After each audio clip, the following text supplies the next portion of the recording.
Hello tout le monde, j'espère que vous allez bien. Aujourd'hui on se retrouve pour une nouvelle vidéo et assez particulière parce que pour la première fois je vais filmer une story time. Donc cette histoire est arrivée il y a à peu près 2 semaines et sincèrement j'ai hésité à la filmer parce que ça remue beaucoup de souvenirs, c'est une histoire qui m'a beaucoup bouleversée, vous allez voir, et du coup j'ai fait un petit sondage sur Instagram et vous avez été nombreux à me dire oui. Et d'un côté je me suis dit que ça serait bénéfique pour les gens qui ont eu ou qui ont ce genre de problème avec leur chat. Donc c'est parti, installez-vous confortablement car je pense que ça va durer un petit moment. Donc l'histoire, ça s'est passé il y a à peu près 2 semaines et c'était un mercredi. Et vers 11h du matin, en fait je vais nourrir une petite chatte sauvage qui vient juste en face de chez moi et j'ai tendance à la caresser, tout ça. Enfin voilà, on a un lien quand même qui est assez fort avec le temps. Et quand je suis rentrée dans la maison, j'ai malencontreusement fait sentir ma main à Iris et là ça a été le déclencheur d'une grosse crise de colère. Mais quand je vous dis une grosse crise de colère, c'est vraiment une grosse crise de colère très importante. Elle a de suite crié, de suite je me suis précipitée pour aller me laver les mains. Bien sûr c'est une chose que je fais toujours, surtout quand je caresse un animal que je ne connais pas. Donc tout de suite je me suis lavé les mains et j'ai été lui donner une friandise histoire de me dire ça va lui faire passer la pilule, voilà quoi. Mais il était trop tard. Elle a avalé ses friandises, mais vraiment une grosse crise de colère, des cris très agressifs et des grognements. Donc mon premier réflexe a été de fermer la porte de la cuisine et j'ai attendu un petit moment, à peine 20 minutes. J'ai réouvert et je me suis dit ouais ça va le faire et tout, mais non pas du tout. Quand je suis montée, grosse crise de colère, elle m'a suivie. Et donc j'ai décidé de l'enfermer dans ma chambre. Donc c'est un endroit qu'elle a l'habitude, c'est plutôt familier, elle a toutes ses odeurs. Je me suis dit ça va lui faire du bien. Donc je l'ai laissée à peu près une petite heure dans la chambre. Que je l'ai isolée tout simplement pour éviter les risques de blessures pour elle, mais aussi pour moi tout simplement. Donc je me suis dit ça va la canaliser et tout, ça va l'aider. Et quand elle est sortie de nouveau de la chambre, elle est descendue, je lui ai donné une petite glace et tout. Elle était plutôt apaisée, j'étais dans le salon, elle m'a suivie, rien de spécial. Mais dès que je suis retournée dans la cuisine, ça a été encore la grosse crise de colère. À savoir, quand elle a senti ma main, c'était dans la cuisine. Donc c'est forcément lié. Donc à nouveau j'ai refermé la porte et j'ai essayé de trouver des solutions et surtout j'étais bouleversée. Sincèrement je me suis sentie impuissante. Ça peut paraître anodin quand je vous explique comme ça. Je sens que cette crise ne va pas passer facilement. J'ai vu ce genre de comportement 2 fois depuis l'adoption, donc elle va bientôt avoir 5 ans. C'est arrivé une fois, donc elle avait à peine 3-4 mois, c'est arrivé au veto, sauf que ça s'est pas éternisé, en fait ça s'est fait juste sur le moment, parce que le veto a voulu la pucer. Et je sais pas, ils ont eu à moitié peur de Iris, alors que c'était un petit bout de cul, mais le fait que ce soit un siamois, ils appréhendaient beaucoup et ils ont décidé de l'enfermer, je sais pas si vous voyez, dans un sac médical pour pouvoir lui poser la puce. Mais elle a pété complètement les plombs, vraiment, un gremlins. Du coup ils ont dit bon on laisse tomber, on fera ça à la stérilisation, mais basta, elle est rentrée dans sa caisse. Et voilà, c'était fait quoi, c'était calmé. Sachant qu'en plus c'était pas forcément de ma faute. Mais, et la deuxième fois que c'est arrivé, ce genre de comportement, c'est arrivé cette année. Le truc c'est que Iris avait attrapé un paquet de friandises. Et vous savez comme dans mon habitude quand elles veulent des trucs, je lui prends carrément sa gueule. Je lui ouvre comme ça avec les doigts et je lui enlève quoi. Comme j'ai l'habitude de faire. Sauf que cette fois-là, madame a décidé de serrer encore plus la mâchoire. Ce qui fait qu'elle m'a serré les doigts. Forcément, j'ai hurlé, ça m'a fait un mal mais indescriptible, je me demandais ce qui m'arrivait. J'ai hurlé, elle a vu le regard, elle a sûrement vu mon regard de peur, de colère, tout ce que vous voulez. Et du coup, J'avais plein de sang partout, elle m'avait un peu percé les ongles. Quand elle a vu ce qui était arrivé, qu'elle a vu ma colère, elle était partie en courant. Et pareil, elle avait littéralement pété les plombs parce qu'elle avait eu peur, parce qu'elle avait pas compris aussi ma réaction. Vraiment très agressive, c'était vraiment très fort. Mais ce jour-là, j'étais partie faire les courses, pareil. Donc elle était restée à peu près 2h30 toute seule. Et elle avait eu le temps de s'apaiser, mais c'était très très à vif et waouh. Même pour vous dire, quand je fais encore ma tête, vous savez, ah j'ai mal ou quand je fais ma tête j'ai mal ou que je me cogne, elle me regarde comme ça. Elle connaît mon expression. Pour tout vous dire, je l'ai vue 2 fois comme ça depuis l'adoption, mais là je sens que c'est très tendu. Et sincèrement, moi je suis bouleversée, je suis en pleurs, je ne sais plus quoi faire. J'attends que le veto ouvre pour pouvoir l'appeler pour avoir des conseils. J'en parle sur Instagram. D'ailleurs, merci beaucoup pour votre aide, pour votre soutien. C'est juste énorme. À peine 20 minutes après, je décide de rouvrir la cuisine. Sur Instagram, on me dit que isoler un chat, c'est pas fou non plus. Donc je décide d'ouvrir et de faire ma vie. Et de pas jouer non plus dans son jeu. Et je suis allée dans la cuisine sur les chaises. Là, il y a le couloir et le salon. Et je suis à peine dans le couloir ou même dans le salon. Elle me crie dessus. C'est juste dingue. Même parfois, je la regarde même pas. Elle me hurle dessus. Donc j'essaie de tenter une approche sympathique. Hein. Je lui essaie de jouer, tout ça. Bon, je laisse tomber, ça ne fonctionne pas. Et enfin, je décide d'appeler le veto qui me dit finalement qu'il n'y a rien à faire, qu'il faut juste attendre. Et voilà, de acheter notamment un diffuseur anti-stress de phéromones. Donc pour tout vous dire, c'est pas le genre de produit que j'achète pour Iris. Tout simplement, je trouve que c'est pas forcément naturel, tout ça. Enfin, c'est pas forcément dans mes valeurs.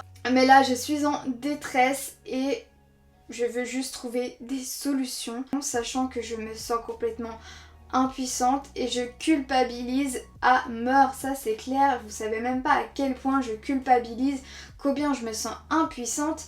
À savoir aussi que je me suis lavé bien sûr X fois les mains et entre deux je me suis changée aussi de la tête aux pieds. Je me suis dit que peut-être la petite chatte avait frotté mes vêtements, même si c'est très peu probable parce que c'est quelque chose que je fais très attention. Donc tant pis, je me change de la tête aux pieds, je suis propre. Mais Iris, c'est trop tard. Elle est toujours en crise. Et même pour vous dire, quand je téléphone au vétérinaire, il l'entendait crier. Pour lui faire voir l'importance de la crise, je m'avançais à peine dans le couloir pour la faire crier. Et l'assistante m'a dit « Ah oui, quand même, elle n'est pas rentrée la chatte sauvage. » Non, non, elle n'est pas rentrée, c'est juste l'odeur.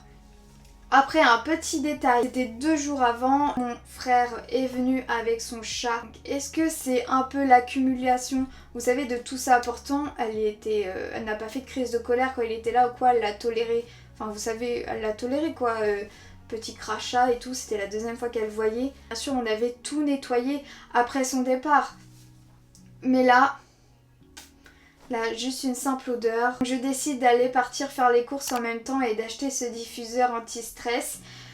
En même temps, j'essaie de décompresser, de relativiser, de me dire que ça va aller, même si au fond de moi, je sens que c'est quand même assez important. Je connais Iris, même si parfois nos chats sont très imprévisibles, on va pas se le cacher.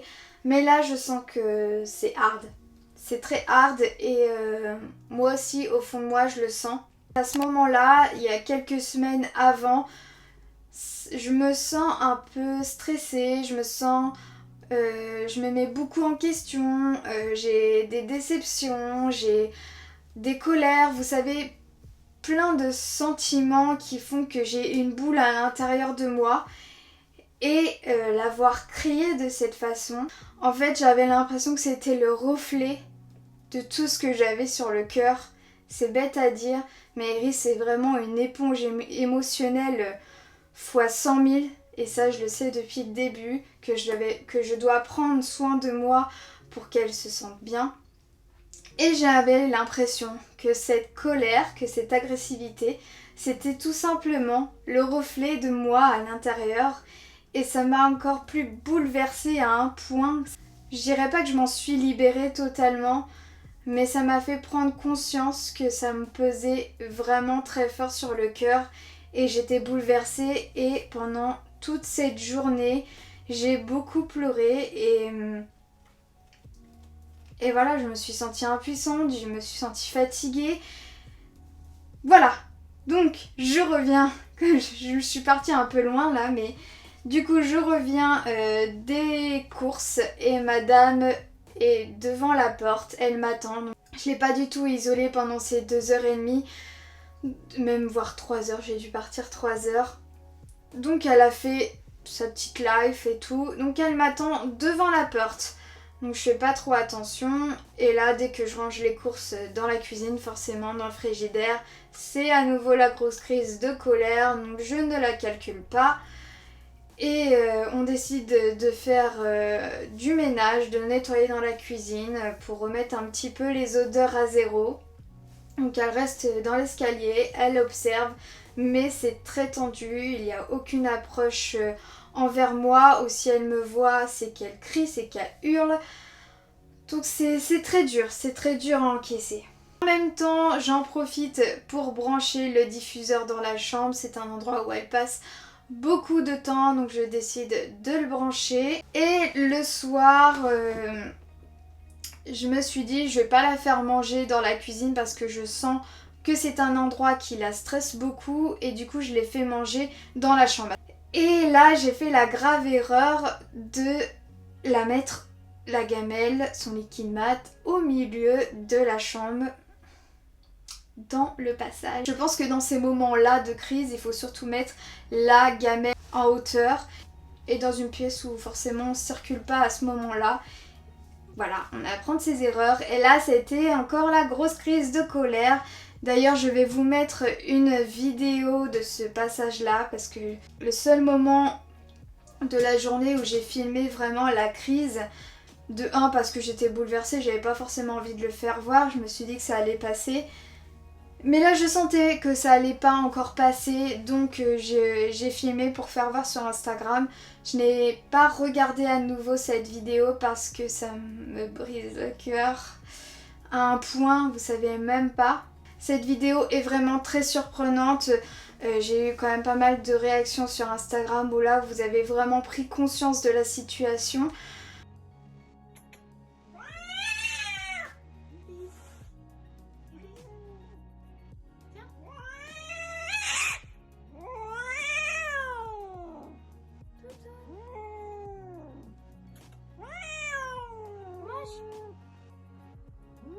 Ça a été filmé justement au moment où je vous raconte que je lui donne à manger dans la chambre.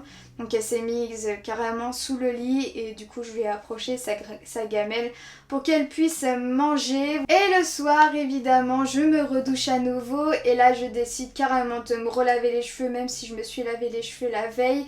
Tant pis, et je cherche vraiment plein de moyens de remettre les odeurs à zéro. Je me suis dit peut-être que ça a touché un peu mes cheveux, on sait jamais. Donc voilà. Elle a mangé et du coup elle me grogne dessus, c'est insupportable. Et je décide quand même de monter tant bien que mal dans mon lit pendant qu'elle est en dessous le lit et je fais ma vie. Elle mange du coup tranquillement. Même pour vous dire, quand elle mangeait, elle grognait en même temps. C'est juste dingue. Donc bref, je disais que j'avais réussi tant bien que mal à me mettre dans mon lit et de faire ma vie. Sincèrement, mais comment prendre du recul sur une journée? J'avais l'impression d'avoir vécu mes 4 journées, c'était très intense émotionnellement, c'était fatigant, j'avais quasiment rien fait de ma journée, j'étais pas bien, Iris non plus. Je me suis posé des tas de questions et surtout beaucoup de culpabilité. Je me demandais est-ce qu'elle va dormir avec moi, est-ce qu'elle va se calmer, est-ce que je dois l'isoler, parce que j'avais eu des messages sur Instagram qui me disaient oh là là je viens de voir la vidéo, je pense que tu devrais l'isoler, elle est vraiment en grand état de stress. Donc là tout de suite je me fais un film, je me dis waouh il va peut-être falloir que je l'isole pendant 2 jours avec ses croquettes, sa litière. Et Avec Iris, on n'a jamais été séparés. Et en plus, dans ces conditions-là, vous imaginez mon état. Je commençais à l'envisager, mais d'un côté, mes proches me disaient mais non, t'imagines, elle va peut-être pas forcément comprendre, sachant que c'est une pièce qu'elle va pas forcément. Ouais, il y a eu 40 000 questions. Je me suis demandé aussi combien de temps ça va durer. Bref, j'étais vraiment en grosse situation de stress. Et en vous parlant sur Instagram, il y a quelque chose... Enfin, vous savez, il y a forcément quand on est en stress comme ça, il y a des conseils qu'on sait, mais que parfois quand on nous le dit, eh bien ça nous fait prendre conscience, ouais, c'est vrai. Et il y a une abonnée qui m'a dit « Aie confiance en toi, aie confiance à Iris, et ça va aller. » Et c'est vrai qu'à ce moment-là, je me suis dit « Oui, c'est vrai, j'ai tellement été submergée d'émotions toute la journée,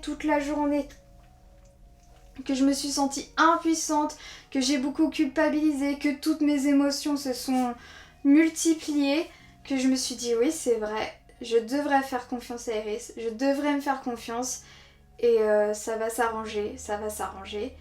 Et entre deux, Iris dans la soirée, elle venait, elle me sentait dans le lit, elle me crachait dessus, elle repartait. Elle a fait ça au moins 3-4 fois, ok.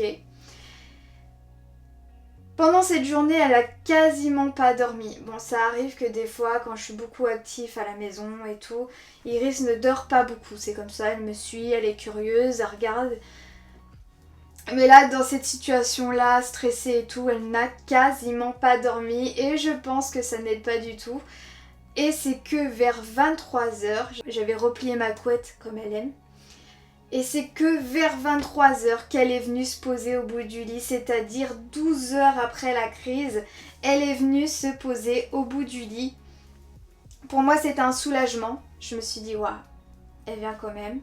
Mais attention, on va pas grande approche, hein. Vraiment au bout du lit, elle me regardait comme ça, du coin de l'œil. Je la regardais à peine, j'étais sur mon téléphone. En plus, ce qui est marrant, c'est que quand elle arrivait à ce moment-là, c'est là que je commençais à déstresser, à essayer de penser à autre chose, à regarder des vidéos et comme par hasard, madame est venue comme par magie. Le pire c'est que je le sais, c'est quand on relâche que les chats s'approchent de nous. Et lorsque j'étais me coucher, je me suis glissée, j'ai longé les murs, j'étais aux toilettes et je me suis glissée dans mon lit, elle n'avait pas bougé. J'ai éteint la lumière et basta. Je me suis bien couvert les bras, les jambes et même les pieds parce que Iris qui était assez agressive, je me suis dit c'est toujours mieux que je sois un peu couverte parce qu'elle s'attaque très rapidement aux bras, tout ça, j'ai vite des bleus et tout. Donc je me suis dit voilà, je vais dormir comme ça. C'était juste insupportable, vous imaginez même pas, j'ai pas l'habitude d'être couverte à ce point-là. Mais au milieu de la nuit, j'en ai eu marre, je me suis déshabillée. Et c'est vers 4h30, je crois, je l'ai entendu descendre du lit. Alors j'ai le sommeil déjà léger, alors dans ces moments-là, je vous explique même pas. Et je me suis dit, qu'est-ce qu'elle va faire? Et elle a remonté dans le lit, j'ai pas bougé, j'ai fait semblant de dormir, mais elle sait très bien que je dormais pas. Et là, elle est venue près de moi, puis elle a fait ça avec le drap, ce qui veut dire maman câlin. Et donc, et ben elle est venue avec moi sous le drap faire un petit câlin, tout ça, jusqu'au réveil. Mais vous savez quoi, au fond de moi, je me suis dit, je sens que ça va être hard au réveil. Je sais pas pourquoi, je sens que cette crise n'est pas totalement terminée. Mais j'ai profité de ce moment pour lui faire plein de bisous, plein de câlins. Vous imaginez pas comment j'ai ressenti mon cœur battre, s'apaiser. J'ai vraiment eu beaucoup de mal à me rendormir. Je profitais de ce moment-là. Elle me faisait des petits bisous, des petits coups de tête et tout. Et ça m'a confortée dans l'évolution de la crise. On arrive au jour le lendemain matin, je me réveille, je mets un pied par terre et je sens que ça la stresse déjà. On est confrontés l'une en face de l'autre et là elle me crie dessus et elle saute sur mes pieds. Donc heureusement que j'avais déjà mis mes chaussettes en me levant. Comme je vous disais que c'est important de se couvrir à ce moment-là. J'avais quand même un petit peu saigné mais ça va, sans grande conséquence. Elle descend avant moi comme une petite folle et enragée. Et du coup je la laisse manger toute seule dans la salle de bain. Donc comme toutes les portes restent ouvertes, hein, je précise, elle n'est pas isolée. Hein. Donc je la mets dans la salle de bain, elle mange et moi je suis dans la cuisine pendant que je me prépare. Normalement je me prépare avec elle dans la salle de bain. Mais là rien que ça, elle ne supporte pas. Elle grogne, elle se met sous l'évier et elle grogne, elle se détend pas. Donc tant pis. Elle fait sa petite crise toute seule, je la laisse. Et à un moment ou à un autre, peut-être 20 minutes plus tard, quand je fais toujours mon petit truc dans la cuisine, je l'entends en train de manger, donc tranquillement. Et puis après, je suis toujours assise à table et elle vient vers moi sous la table. Et le midi, je décide de m'absenter au moins jusqu'en fin d'après-midi pour prendre l'air, pour manger à l'extérieur, pour penser à autre chose. Et pour la laisser aussi digérer ce moment, qu'elle se ressource un peu toute seule. Elle a l'habitude aussi de rester toute seule. Donc je m'absente un moment et je rentre en fin d'après-midi. De toute façon, je devais repartir à peine une petite heure plus tard pour ma répétition de musique. Et en attendant, je me pose sur le lit. Donc je l'accueille et tout. Je lui dis juste bonjour chaton et je me pose dans le lit. Et à ce moment-là, je décide de réviser ma chanson, donc je chante, voilà, je chante. Et madame, elle vient, elle se met sur le lit, et elle me sent comme ça à la bouche, parce qu'en fait, je continue de chanter, vraiment, je fais l'ignorante et je continue de chanter. Et là, elle me donne un coup de tête. C'est vraiment trop magique comme moment. D'ailleurs j'ai refilmé à ce moment-là, ce petit moment quand même redonner encore des coups de tête. Je vous laisse regarder ici. Et au moment de repartir justement à la répétition, je fais pas trop attention, je lui dis au revoir chaton et hop je pars. Donc le soir je rentre, je la trouve beaucoup mieux quand même si ça reste encore très sensible et qu'elle n'hésite pas à me grogner dessus. Mais c'est mieux, je suis à table et elle vient carrément sur la table pendant que je mange. Il y a vraiment une grande amélioration, même si ça reste tendu. En fait, je remarque que c'est surtout mes déplacements qui sont compliqués. Lorsque je suis figée à un point, ça va, mais lorsque je dois me déplacer, c'est plus compliqué. Et surtout lorsqu'on est confronté comme ça, face à face, ça l'est encore plus. Et le soir, je décide comme d'habitude de me mettre dans mon lit et puis elle vient me rejoindre au bout du lit plus facilement que la veille. Ce qui est drôle, c'est que ce soir-là, elle vient dans le lit et là elle fait la petite folle et je sens que c'est le moment pour jouer et je décide alors de jouer avec elle, de lui faire mâcher aussi du matatabi. Je suis beaucoup tactile mais là je me sers que du jouet, je respecte ses limites. Et puis dans la nuit c'est pareil, elle vient me rejoindre sous la couette pour faire des petits câlins. Jusqu'au lendemain matin, donc ça c'est une chose à savoir qu'elle fait dans son habitude. On arrive au jour numéro 3, nous sommes vendredi et je décide de ne pas faire mon lit tout de suite, donc je descends directement avec elle pour pas créer cette forme d'angoisse et d'attente pour elle. Et elle mange tranquillement dans la salle de bain, c'est beaucoup plus détendue aussi que jeudi, c'est mieux, elle mange, elle dévore et moi je fais ma vie, je mange dans la cuisine en attendant. J'impose pas encore ma présence dans la salle de bain comme d'habitude, je la laisse vraiment de reprendre ses marques en douceur. Et il y a encore ces petits grognements ce vendredi là, il n'y a plus de cris, mais il y a encore ces grognements, je vous disais quand on se met... quand il y a confrontation. Mais ce jour-là, je suis déterminée et je décide de faire ma petite vie, sachant que ce jour-là, je reste à la maison. Donc je fais comme d'habitude, je monte à mon bureau. Et c'est drôle parce que on sent qu'elle est tendue, qu'elle a peur, parfois elle fait la grosse queue et tout. Mais elle aime savoir où je suis. Et là, elle me suit, elle vient sur le bureau, elle fait sa toilette. Et même à l'heure de la sieste qui est vers 13h, là je vois qu'elle garde aussi sa petite routine et elle va dans le lit comme d'habitude. Voilà, je vois encore une grosse amélioration. Elle vient sur la table pendant que je mange. J'ai vraiment passé une très bonne journée ce vendredi, même si ça restait assez tendu. Mais ça m'a donné espoir, ça m'a donné confiance. Le diffuseur est toujours branché dans ma chambre. Mais le soir, je décide de le mettre dans la salle de bain, donc la salle de bain qui est juste derrière la cuisine. Parce que je sais pas si c'est ça, mais ça me donne des maux de tête assez forts. Peut-être que c'est le stress et tout. Mais ça dégage une petite odeur, donc faut vraiment le sentir. Moi, je sais que je suis très sensible du nez. Je sens des odeurs à des kilomètres. C'est très subtil, hein. Mais ça me donne mal au crâne, du coup je décide de le mettre dans la salle de bain qui donne sur la cuisine. Je me dis c'est pas plus mal parce que là c'est l'endroit où ça pose problème. Le soir on s'endort toutes les deux et là j'ai eu le droit à un gros câlin dans la soirée pendant que je regardais mes vidéos. Je vous mets une photo ici et c'est très encourageant, c'est très ressourçant et tellement mignon.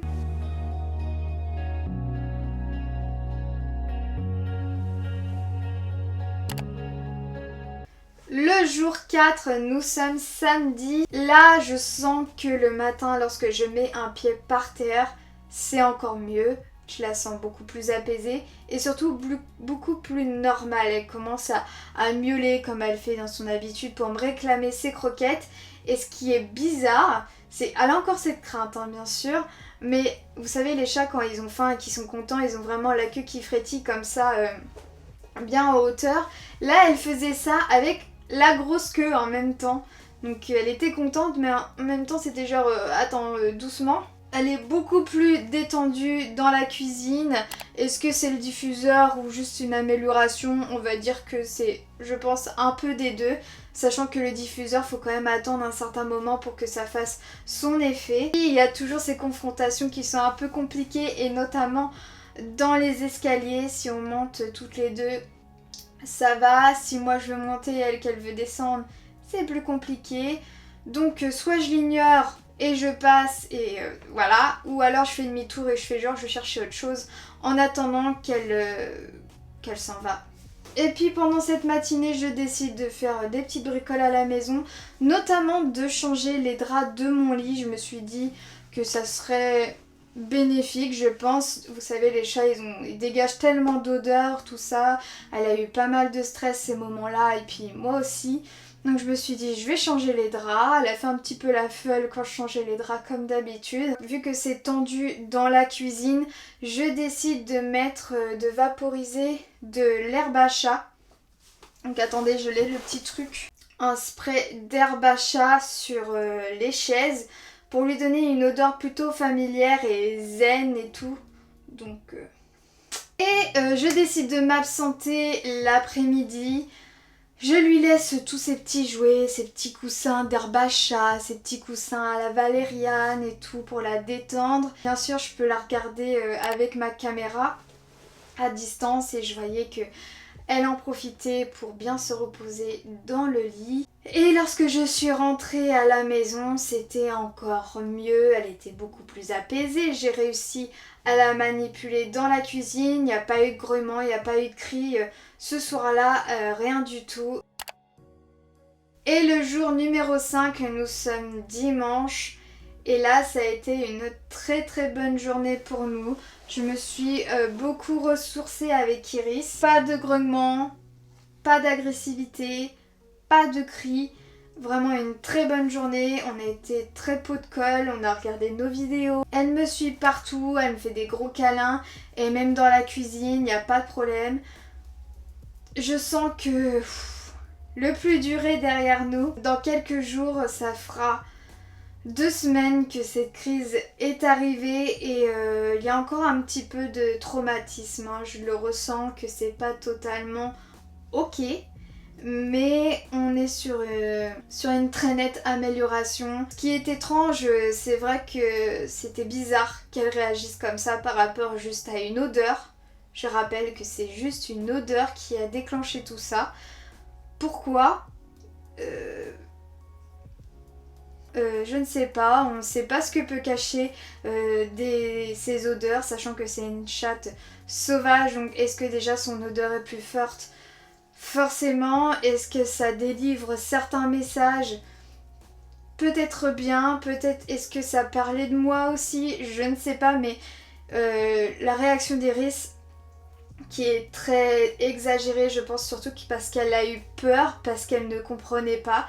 C'est pour ça qu'elle a réagi de cette façon, sachant qu'elle m'a regardée avec un regard très très particulier du mercredi au samedi. J'ai vu ce regard assez flippant, parce que normalement Iris elle me regarde beaucoup avec tendresse, avec admiration, avec amour. Mais là je sens que ce regard est complètement différent. D'ailleurs quand je le vois, je le regarde même pas, hein, pour vous dire, je fais l'impasse. Mais ouf, elle n'a plus ce regard. Je pense qu'il y a eu beaucoup d'incompréhension. Elle m'a beaucoup senti ces derniers jours, même encore maintenant. Je suis limite obsessionnelle des odeurs. J'ai toujours peur d'avoir une odeur qui ne lui plaît pas. Mais ça c'est pareil, il faut vraiment que je travaille aussi sur moi. Le positif dans cette crise, c'est oui parce qu'il faut trouver quand même du positif, c'est que ça m'a permis de me recentrer sur l'essentiel et que tout ce qui compte à mes yeux c'est que Iris soit bien, que je sois bien avec elle, qu'on se sente bien ensemble et que d'un côté il y a quelque chose de plus fort qui s'est créé entre nous et on a retrouvé cette confiance. J'ai l'impression qu'on est encore plus forte que d'habitude. Direct, quand je lui dis son prénom, elle se reconnaît, elle vient. Vraiment, on est très très attachés. Et peut-être que vous vous rendez pas compte de cette relation fusionnelle sur YouTube parce que ça reste des vidéos montées, tout ça. C'est plus... Il y a moins de feeling, on va dire, que sur Instagram. Mais venez nous suivre sur Instagram, vous vous rendrez compte de tout ça. Dans les stories, on vous partage notre quotidien et les gens sur Insta comprennent très bien qu'on est très fusionnel et c'est difficile de décrire cette relation. Mais ça a été un sacré challenge et qu'on se retrouve notre confiance chacune de notre côté. D'ailleurs, j'avais encore envie de vous dire merci beaucoup pour tous vos messages, tout votre soutien. Même les gens qui sont abonnés depuis un moment, qui m'avaient jamais parlé, sont venus m'envoyer des petits messages. C'est juste adorable. Et vous savez, je me posais aussi beaucoup de questions en ce moment sur l'humain. En fait, je me suis sentie aussi beaucoup à côté de la plaque en ce moment. Par rapport aux relations humaines, j'avais peu d'espoir en fait dans l'empathie, dans la bienveillance. Je me suis un peu sentie seule en ce moment dans ces valeurs-là et ça m'a redonné espoir. Sincèrement, ça m'a redonné espoir en l'être humain et voilà, c'est juste dingue ce qui est arrivé. Ça m'a tellement bouleversée et d'un côté, j'ai tellement appris en 5 jours, j'ai l'impression que j'ai appris 15 000 trucs. Alors maintenant je vais vous parler des astuces et des petits conseils que je peux vous conseiller pendant ce genre de crise. Beaucoup de patience, de respecter ses espaces, de faire l'ignorance, surtout dans ce grand moment de stress. Le mieux à faire c'est de faire l'ignorance et de continuer vos habitudes. D'observer son comportement si vous voulez tenter une approche. Je vous conseille de regarder son comportement, surtout le non-verbal qui parle beaucoup, surtout chez un chat. La grosse queue, les oreilles en arrière, le dos qui se retrousse, le regard fixe, tout ça. Et maintenant mes astuces matérielles. Donc comme vous avez entendu dans la vidéo, j'ai utilisé un diffuseur à chat, donc là je ne l'ai pas pris mais je vous le mets ici en image. Ensuite c'est de mettre des petits coussins qu'elle adore, ces petits coussins à la valériane et à l'herbe à chat ou d'autres jouets de ce type. Tout ce qui est alimentaire pour la détendre, donc j'avais 5 comprimés de la marque Ziclen, donc c'est une poudre qui aide votre animal à surmonter les situations stressantes et à retrouver un comportement équilibré et ça je pense que ça l'a beaucoup aidé. C'est complètement vide, on l'avait eu dans ma toolbox et ça c'est super, je savais très bien qu'un jour ça allait me servir. On n'agit pas forcément dans la minute mais ça met à peu près 24 heures, mais très bon produit. Après c'est pas forcément 100% naturel mais ça m'a beaucoup aidé. Et je continue la cure en ce moment avec les fleurs de Bach. Pareil, j'avais ça dans mon placard. En fait, ces deux petites choses-là, c'est les 2 trucs qu'on m'a conseillé sur Instagram et que j'avais déjà dans mon placard. Donc j'ai commencé par ce petit flacon. Et là, en ce moment, tous les soirs, je lui donne des fleurs de Bach. Et donc c'est 4 gouttes. Donc c'est vraiment un tout petit flacon. Par contre, il se donne pas, ce petit flacon-là. Je sais pas combien de temps ça va me faire. mais c'est plutôt pas mal. Donc on est en train de continuer ça, les fleurs de bac. Tous les matins, et en plus maintenant elle a compris, hein, c'est une habitude. Tous les matins je lui donne une petite cuillère d'huile Harmonie de la marque Truffe et Moustache. Là c'est une bouteille complètement neuve. Ils ont eu la gentillesse de renouveler la collaboration il y a quelques jours justement. Je leur ai expliqué mon histoire et Iris elle adore cette huile. Ça apporte beaucoup de bienfaits dont l'apaisement. Et Iris, voilà, chaque matin elle a sa petite cuillère d'huile, elle la prend comme ça. Vous pouvez la mélanger avec de la nourriture, il n'y a pas de problème. Donc ça c'est très bien. Elle m'a redonné une claque à me dire mince, je lui donne plus de compléments alimentaires pour la détendre. Vous savez que je suis une grande fan, pareil, des herbes Truffe et Moustache. Justement je vous mets là dans le petit i, j'ai fait 2 vidéos à ce sujet. Et j'aime beaucoup cette marque, ça fonctionne très bien. Bon, les herbes, faut attendre un petit moment, faut bien attendre un mois, mais ça fonctionne très bien. Et voilà, ça m'a remis en question que je devais remettre en place cette cure. Et pareil, Truffe et Moustache, ils ont accepté aussi de me renvoyer une recharge sérénité. C'est trop bien, je suis trop contente. On va bientôt recommencer cette cure. Pareil, ce qui est super, c'est que cette marque-là, ils ont un système très écologique, c'est qu'ils m'ont juste renvoyé la recharge, vous voyez, et en fait je garde le moulin. Je vous laisse regarder dans ma barre de description justement, mon code promo est à nouveau valide, je vous laisse, ça vaut carrément le coup. Ce sont de très beaux produits, je pense que je vous ai tout dit et cette vidéo va être très longue à éditer. Je pense que ça va être une des plus longues où je blablate. Je commençais plus à avoir de cerveau ni de salive. Je crois que je vous ai tout dit. De toute façon, si j'ai oublié des petits détails, je vous mettrai des petites écritures. Donc merci d'avoir regardé cette vidéo, surtout si vous arrivez là jusqu'au bout. Merci beaucoup, vous êtes adorables. N'hésitez pas à liker et à vous abonner si ça n'est pas fait. Et je vous fais des gros bisous. Et puis avec Iris, on vous envoie plein de good vibes. Voilà! À bientôt!